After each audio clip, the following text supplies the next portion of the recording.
साल 2025 झारखंड के लिए खास होने वाला है। ये साल झारखंड के लिए उम्मीदों वाला वर्ष होने वाला है। इस साल राज्य को कई तोहफे मिलेंगे, युवाओं को नौकरियों की सौगात मिलेगी। झारखंड के विभिन्न सरकारी विभागों में खाली पड़े 1 लाख से ज्यादा पदों पर वर्ष 2025 में नियुक्तियां होनी है। इसे लेकर तैयारियां शुरू हो गई हैं। जबकि इस साल झारखंड के कई नए फ्लाईओवर, एयरपोर्ट और बंदरगाह समेत अन्य सौगात मिलनी बाकी है।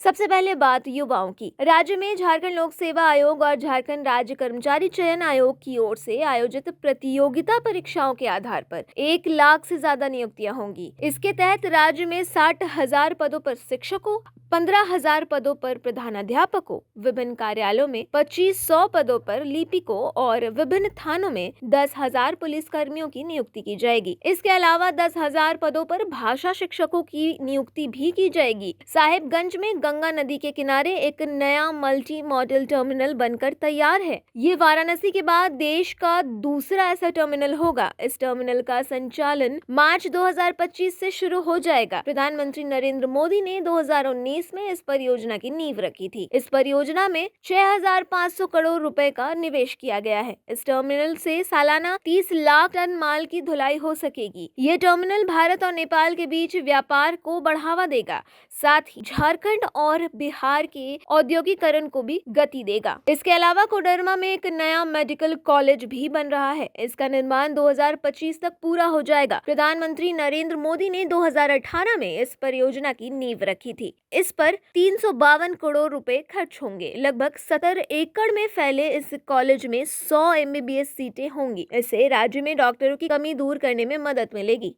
राजधानी रांची नगर निगम भी कई योजनाओं पर काम कर रहा है। झीरी में एक कचरा प्रसंस्करण संयंत्र बनाया जा रहा है। ये संयंत्र गीले कचरे से बायोगैस बनाएगा। इससे शहर के कचरा प्रबंधन की समस्या को भी समाधान मिलेगा। इसके अलावा RMC 240 नए सिटी बसें भी चलाएगा। इससे शहर में सार्वजनिक परिवहन बेहतर होगा और ट्रैफिक लोड भी कम होगा।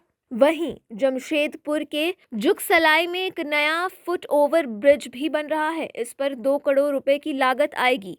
ये पुल 32 मीटर लंबा और 3 मीटर चौड़ा है। ये फरवरी 2025 में आम जनता के लिए खोल दिया जाएगा। इससे लोगों को रेलवे क्रॉसिंग पार करने में आसानी होगी। झारखंड में शिक्षा के क्षेत्र में भी कई काम हो रहे हैं। राज्य के 1,317 स्कूलों में ICT लैब बनाए जाएंगी। इनमें 1,274 प्राथमिकी स्कूल बनाए जाएंगे और 43 माध्यमिक स्कूल बनाए जाएंगी। इससे बच्चों को कंप्यूटर की शिक्षा मिलेगी। वर्तमान में राज्य में 35,443 सरकारी स्कूलों में से केवल 2,976 स्कूलों में ही इंटरनेट की सुविधा है। बोकारो के लोगों के लिए भी एक अच्छी खबर है। बोकारो हवाई अड्डा 2025 में शुरू हो सकता है। इस परियोजना को DGCA की मंजूरी मिलने का इंतजार है। हालांकि सुरक्षा कारणों से इसमें देरी हो सकती है।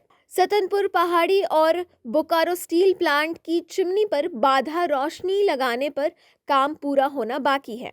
राजनीतिक मोर्चे पर झारखंड मुक्ति मोर्चा अपना विस्तार करना चाहता है। 2025 में बिहार में विधानसभा चुनाव होने वाले हैं। JMM झारखंड की सीमा से सटे बिहार के कई क्षेत्रों में चुनाव लड़ने की योजना बना रहे हैं। रांची में एक नया मेडिकल कॉलेज सह अस्पताल भी बनेगा। इसके लिए काके में 30 एकड़ जमीन चिन्हित की गई है। इस अस्पताल में 1,000 से ज्यादा बेड होंगे। इससे रिम्स अस्पताल पर मरीजों का बोझ कम होगा। झारखंड में पुलिस भर्ती के नियमों में भी बदलाव किया गया है। अब पुरुष उम्मीदवार को 6 मिनट में 1600 मीटर और महिला उम्मीदवारों को 10 मिनट में 1600 मीटर दौड़ना होगा। ये फैसला आबकारी विभाग की भर्ती परीक्षा में 15 उम्मीदवारों की मौत के बाद लिया गया है। नए साल में राज्य के मंत्रियों और विधायकों को नए बंगले का तोहफा मिलेगा। मंत्रियों को स्मार्ट सिटी में और विधायकों को नए विधानसभा के निकट कुटे में ड्यूप्लेक्स मिलेगा। मंत्रियों के बंगले की फिनिशिंग हो रही है। झारखंड सरकार के 1.5 लाख पेंशनरों और उनके परिजनों को नए साल में तय प्रीमियम पर इलाज की असीमित सुविधाएं मिलेंगी। इस प्रस्ताव पर स्वास्थ्य मंत्री डॉक्टर इरफान अंसारी ने मंजूरी दे दी है। अब इसे विधि, कार्मिक और वित्त विभाग को भेजी जाएगी। वहां से मंजूरी मिलने के बाद इसे कैबिनेट में पेश किया जाएगा। वर्ष 2025 में रांची के ध्रुवा और गेतलसूद डैम में एडवेंचर वाटर स्पोर्ट्स की शुरुआत होगी। पर्यटन विभाग ने इसे लेकर कार्य योजना बनाई है। आने वाले दिनों में जल्द ही इसकी शुरुआत होगी। विभाग ने प्रारंभिक चरणों में इसके संचालन के लिए एजेंसी चयन की प्रक्रिया शुरू कर दी है। रांची में रातू रोड एलिवेटेड कॉरिडोर निर्माण NHI की ओर से कराया जा रहा है। मार्च 2025 तक निर्माण कार्य पूरे हो जाने की उम्मीद है। इससे 60,000 वाहन सवारों के करीब 30 मिनट बचेंगे। वहीं करीब 50 मोहल्ले वालों को भी राहत मिलेगी।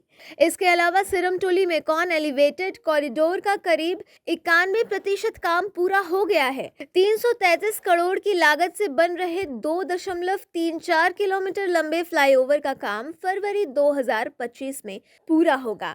मार्च से ये भी खुल जाएगा। स्कूली शिक्षा और साक्षरता की ओर से मोराबादी में राज्य की सबसे बड़ी लाइब्रेरी का निर्माण किया जा रहा है। 5 तल्ले की इस लाइब्रेरी बिल्डिंग का करीब 50% काम पूरा हो गया है। लाइब्रेरी की अत्याधुनिक बिल्डिंग में 5,000 स्टूडेंट एक ही छत के नीचे पढ़ाई करेंगे।